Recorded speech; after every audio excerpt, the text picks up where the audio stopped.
Hey guys, welcome to the Dusk Network ICO review. So what is Dusk Network? Dusk Network is a decentralized infrastructure that enables fast, anonymous and secure bidirectional transmission of data among equipotent peers. There are three layers: Dusk Anonymous Network Layer, Segregated Byzantine Agreement and Secure Tunnel Switching. Dusk Network is focused on providing the right balance between privacy and transparency to payment, communication and asset ownership transfer. So first off, the Dusk Anonymous Network Layer. The Dusk Anonymous Network Layer is to protect the IP address of the network peers, to provide secure data transfer mechanism, to implement offline data retrieval strategy, and to power the anonymous gossip network for transaction propagation and verification.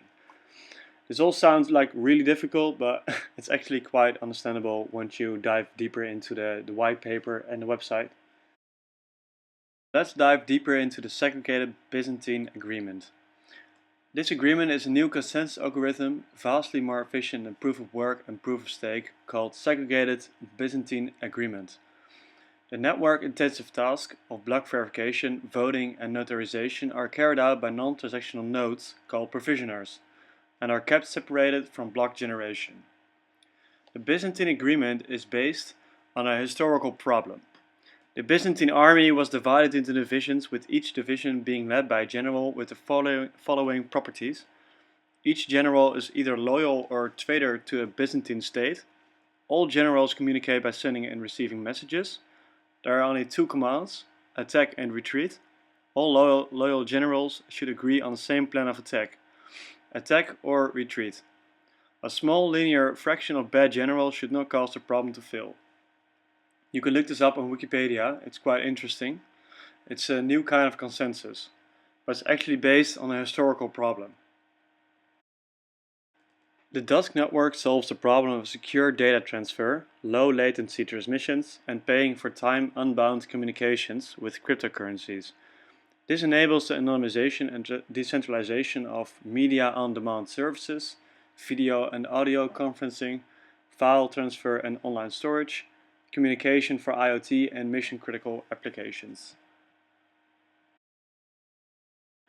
Dusk network uses the novel Segregated Byzantine Agreement protocol, where the network-intensive tasks of block verification, voting and notarization are carried out by non-transactional nodes, called provisioners, and are kept separated from block generation. The latter is accomplished by normal transactional nodes competing in a non-interactive cryptographic lottery sortition.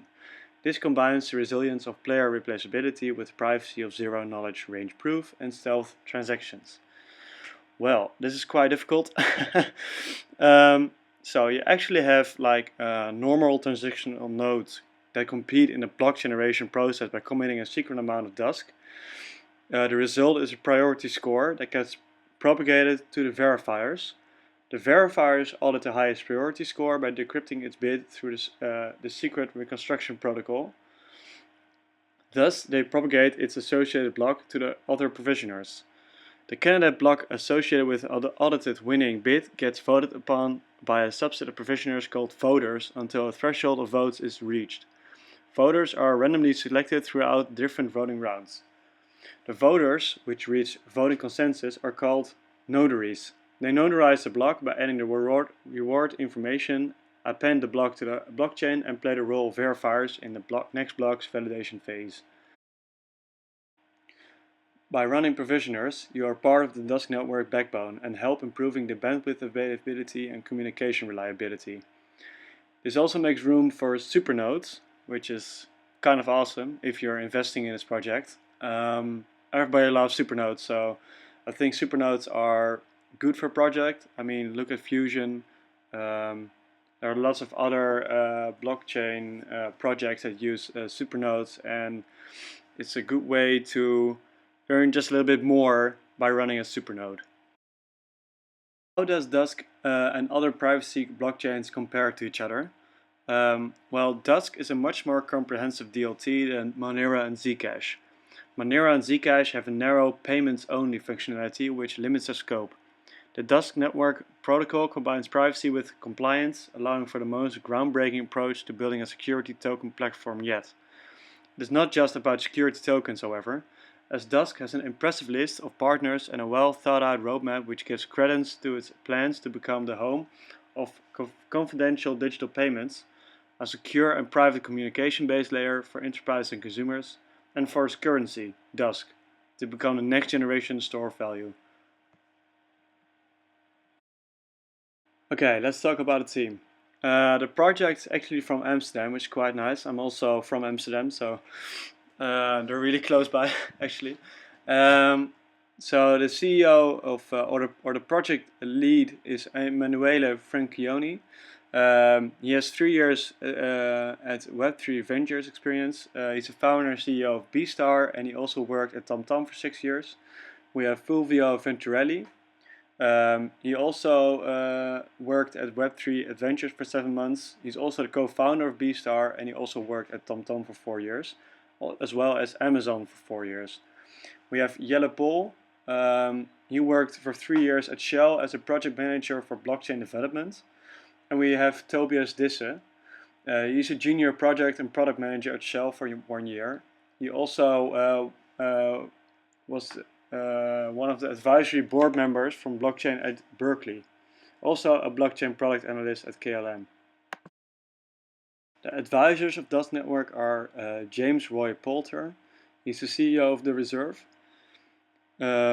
He's also an international tax advisor at Ernst & Young for 3 years. He's also the CEO of Pronto Limited. We have Elan Morley, who is a senior analyst at Thomson Reuters. He's also director at the Wentworth Hall Family Office. And we have Gary Quinn, and he's a senior advisor at Credit Suisse for over 8 years. Let's take a look at the roadmap. In Q4 2018, we have infrastructure. They will bring out DevNet, the wallet, the provisioner, and the vouching seeder and entry tunnel. In Q1 2019, we have core, and they will bring out the testnet. And rollout, in Q2 2019, they will roll out the mainnet. After that, they will improve their blockchain with the decentralized private MPLS, zero KYC security trading, programmable ZK contracts, and confidential decentralized storage, for example. I don't really like the roadmap that much. I would have loved if they brought out an MVP way earlier, or at least a testnet before letting people invest in their project. Their tokenomics are an investor's dream. I mean, the hard cap is only $7.8 million for 50% of the tokens. This is really, really nice for a private blockchain. It's a private sale only. The token price is really nice, and the token supply is also really nice. So I really have high hopes for this project, especially when you look at their tokenomics. Which brings me to the verdict. I really like the idea of the project. Private blockchains are always really good. I mean, look at Monero, look at Zcash. There are lots more. Oregon Network, for example. Their team is really nice. The advisors are really nice. I don't really like their roadmap. I mean, at least bring out an MVP, guys, before letting people invest in your project, because now you're just buying a white paper. But considering everything, I really like it. I really have high hopes for this project. The tokenomics pulled me over the bridge to invest in this project. Yeah, I really have high hopes. Guys, please like, subscribe, and I'll see you next time.